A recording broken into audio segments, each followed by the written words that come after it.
গোপন ব্যালটে এই নির্বাচনটা হতে হবে। আসলে গোপন ব্যালটের নির্বাচনের প্রশ্নটি প্রায় সকলেই একমত।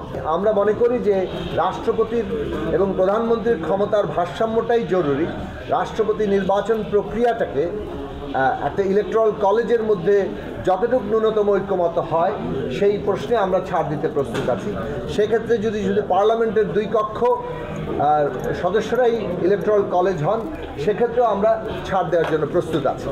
আমরা যে কথাটা গুরুত্বের সাথে যুক্ত করতে চাই, যেটা অনেকেই প্রস্তাব করেছেন, এখানে সাইফুল ভাই এসছেন, তারা প্রস্তাব উত্থাপিত হয়েছে, আমরাও এই প্রস্তাবের সাথে একমত যে গোপন ব্যালটে এই নির্বাচনটা হতে হবে।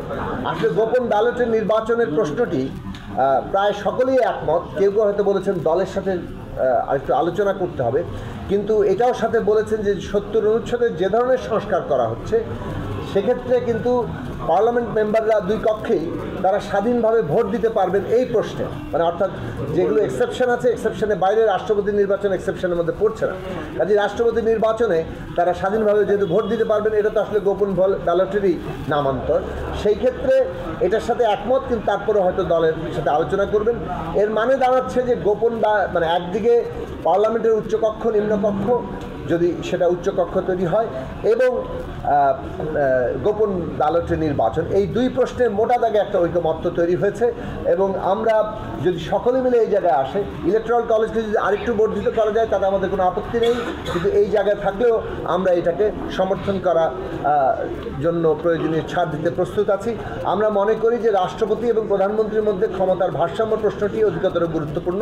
সেই প্রশ্নে আমরা আরও আলাপ আলোচনা সামনে করব। স্বাধীনভাবে তার ভোট দেওয়ার অধিকার থাকছে ৭০ অনুচ্ছেদের সংস্কার অনুযায়ী। কাজেই সেটা আসলে গোপন ভোটই ব্যালটেই তিনি ভোট দিতে সক্ষম।